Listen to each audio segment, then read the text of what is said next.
You're probably watching this because deep down you know something's wrong. The world tells you to work hard, get a stable job, and eventually by the time you're 65, you can retire and finally enjoy life.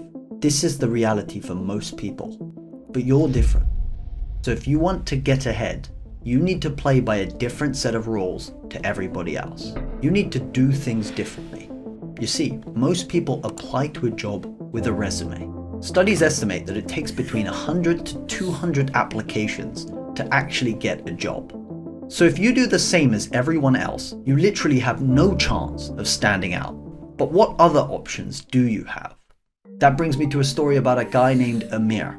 After sending out countless resumes to no success, one day he put on a suit, made a cardboard sign, and went out to a busy street in London with one goal in mind: getting a job. He literally put himself out there. Instead of waiting for an opportunity, he went out and asked for one. Someone passing by took a picture of Amir, later posting it on LinkedIn, and this went viral. Within days, he received offers from several legit companies, eventually landing a full-time job where he spent over 2 years at. The thing is, people did criticize him, but the ones who didn't saw his determination, and that's what got him ahead. Amir wasn't the only one to get a job by doing things differently. Here's Anya, who posted online openly asking for a marketing internship, and guess what? It worked, landing her an opportunity to work for a dating app. But here's something amazing. Anya didn't just stop there. One time she handed out dates, the fruit, in public to promote that dating app, and this led to her getting a full-time job at a credit card rewards company. See the pattern? Those who do things most people are afraid of get closer to what they truly want. There's a simple rule: the more times you try, the more opportunities you will get. I know it can be uncomfortable to put yourself out there, but this is the only way the world will ever discover your true potential. So here's what you should do: confront your fears with urgency. If you're afraid of public speaking, find every opportunity to talk in front of others. Hate networking? Go to an event and talk to at least 5 people, then do it again and go for 10, then 20, all until your fear is gone. The point is, you need to run towards discomfort, not away from it. Jensen Huang, the guy who built a $1 trillion company called Nvidia, said when asked about resilience, he hopes that suffering happens to everyone as a necessary requirement for success. In the hunt for my first job, I realized that as I was still in school, I had no experience nor competitive advantage if I were to apply the traditional way. So I made a list of startups that had recently raised money from investors, and then reached out one by one until something worked. The first approach I tried was literally going into their offices and waiting until one of the owners walked outside. But after doing that for about 10 times, I heard no in more ways than I thought existed. Once they even called security on me. Another time I'd waited out in the cold for hours on end. And to round it all off, I had successful people laugh in my face, calling me desperate when I asked to work for them. It felt horrible, but it was necessary. The most wonderful thing was that each time I did it again, I got more confident, and after a month of trying, I actually got multiple offers even though I only needed one. The point is, you keep trying until it works out. Sometimes embracing the uncomfortable actually gets you to where you want to be. Another thing most people do is say, "I'll do it tomorrow," when they have important things to do now. Early in my career, I learned that being reliable is a superpower. When I first started working, I quickly realized that my higher-ups would get frustrated when people took too long to finish a task. So I made it my mission to get things done now and not later.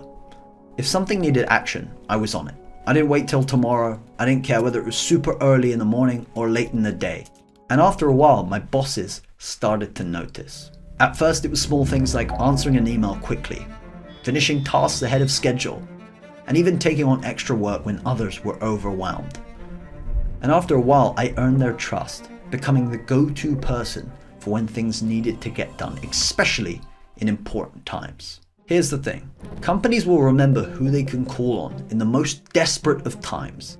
This applies to everyone you meet. It's not about being the smartest person in the room or the most talented, rather be the one who shows up every single day, even when no one else does. You see, most people stop working as soon as the clock hits 5 p.m. So to get ahead, you could go to work earlier, finish later, and be available out of work hours. Another underrated superpower is being extremely organized. Let me tell you about this guy I worked with at a previous company. He was probably the busiest person I'd ever met, but somehow, he always performed at a high standard and got many things done every single day. The guy was a beast.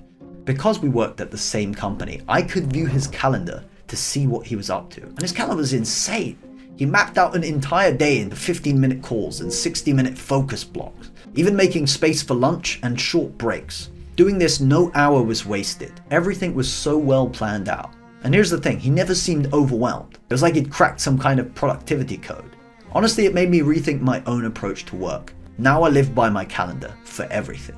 The majority of people focus on doing just one thing every day and then relax. But the 1% don't stop there. They use extreme organization as a weapon to do more.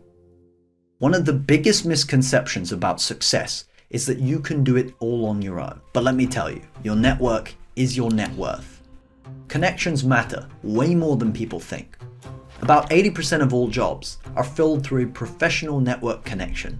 In other words, if you know somebody, it's a whole lot easier to get yourself in the door.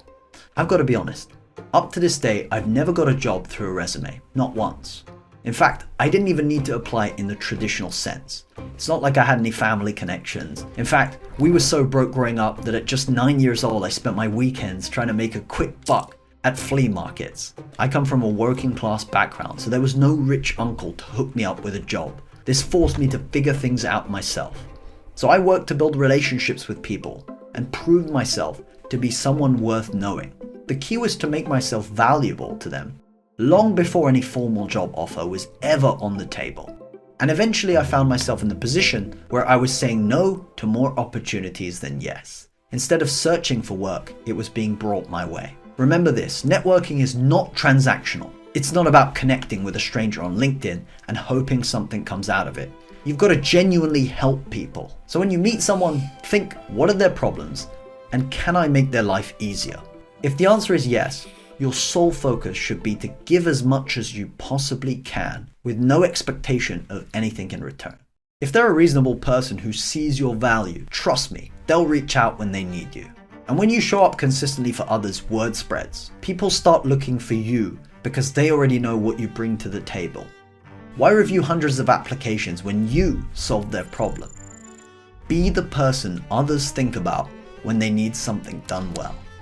That's exactly what I did. To build great relationships, you need to put yourself out there. Be ready to hear no, but that's all part of the process. It's tough until it isn't.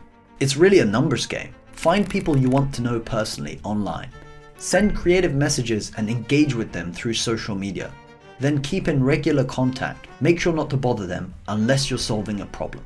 Just keep doing this until it works. You'll be surprised how effective this really is. And that brings us to one final thing, understanding the power of money. If you want to get ahead, you should spend the majority of your younger years making as much money as possible.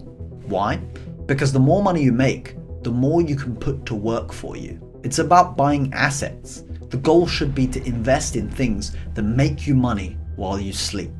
The wealthiest people I know keep most of their wealth in safe long-term investments like real estate and index funds.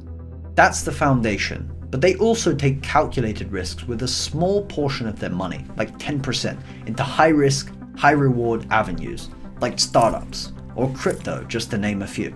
But what you'll find, it's the risky 10% of their portfolio that often earns them the most. But they can afford to play that game because of the foundation that keeps them safe no matter what. Most people don't have a cushion. They go all in on something risky before they've built enough wealth. And when it goes wrong, they lose everything. Saving is just one part of the equation. Investing is the real move. Because here's the truth. Money is powerful in more ways than one. It gives you ammo to make more money, sure. But more importantly, it gives you the most precious gift of all, time. The earlier you start, the faster you can free yourself from working just to live. Because once your money starts working for you, you buy yourself the time to do whatever you want, whenever you want. Imagine how different life would be if you took more risks, built the right relationships, and let your money work for you. That, my friends, is how you get ahead.